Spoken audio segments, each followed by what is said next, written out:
আমি একটি জীবন বীমা করব ভাবছি, কারণ আমার কিছু বন্ধক দেনা আছে।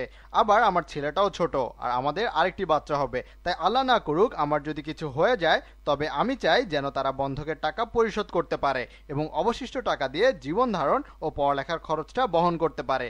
তাই আমি এক বীমা কোম্পানির কাছে গেলাম এবং বললাম যে 1 মিলিয়ন বা $10 লক্ষ বীমা করাতে চাই, আর আমি নির্দিষ্ট সময়ের বীমা করাতে যাচ্ছি। আমি চাই আগামী 20 বছর নিয়েই চিন্তা করতে। আশা করছি 20 বছর পর বেঁচে থাকলে আমি বন্ধক পরিশোধ করে দিতে পারবো। আমার বাচ্চারা কলেজ পড়ুয়া হয়ে যাবে, আর আমিও কিছু টাকা পয়সা সঞ্চয় করে রাখতে পারবো। তাই আমি নির্দিষ্ট সময়ের জন্যই করতে যাচ্ছি। আরেকটি হচ্ছে পুরো জীবনের জন্য বীমা। এই ক্ষেত্রে তুমি প্রতি বছর নির্দিষ্ট পরিমাণ কিস্তি দিবে এবং যখনই তুমি মারা যাবে তোমার পরিবার এই $10 লক্ষ পাবে। নির্দিষ্ট সময়ের জন্য হলে আমাকে 20 বছরে $500 করে কিস্তি দিতে হবে, আর এই সময়ের মাঝে আমার কিছু হলে আমার পরিবার $10 লক্ষ পাবে। আর 21তম বছরে আমাকে আবার বীমা করাতে হবে, এবং যেহেতু আমার বয়স তখন আরও বেশি থাকবে, তাই আমাকে প্রতি বছর আরও বেশি কিস্তি দিতে হবে। ধরি আমি আগামী 20 বছর নিয়েই চিন্তিত।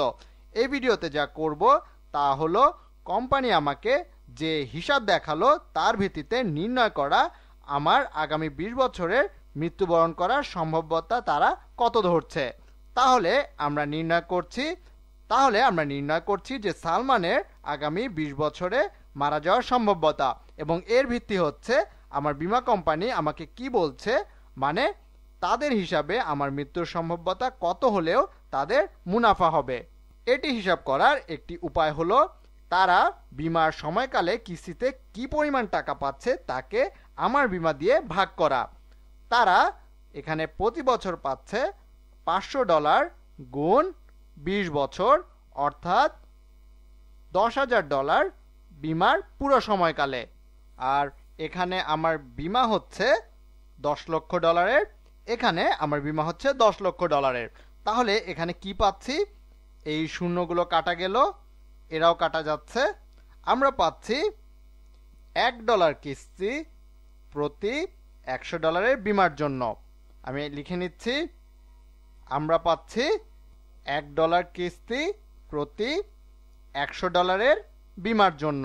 আরেকভাবে করা যায়, ধরো 34 বছর বয়সের 100 জন আছে যারা 20 বছর মেয়াদী জীবন বীমা করাতে চায়, এবং কোম্পানি সবাইকেই বীমা করিয়ে দিল। এখন তুমি যদি এদেরকে 100 দিয়ে গুণ করো তাহলে পাচ্ছ $100 কিস্তি, এবং এটি হচ্ছে যখন 100 জন আছে আমার মতোই বয়স এবং এখানে সবকিছুই, এবং এখানে $100 করে কিস্তি পাবে, এবং তারা তখনই মুনাফা পাবে যদি সর্বোচ্চ একজন মারা যায়।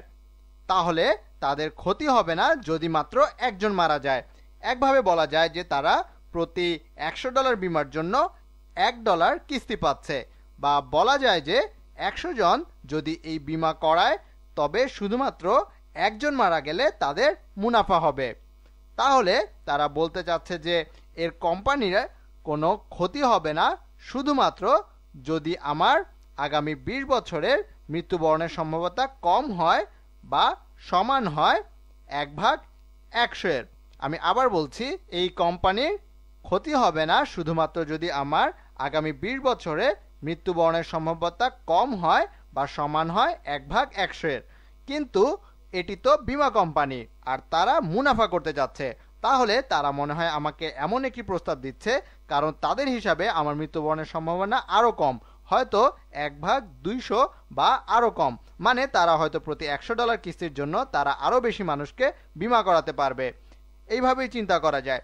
তবে আমার এই সম্ভাবনা দেখে ভালোই লাগছে, কারণ আগামী 20 বছরে মৃত্যুর সম্ভাবনা শতকরা 1 ভাগ।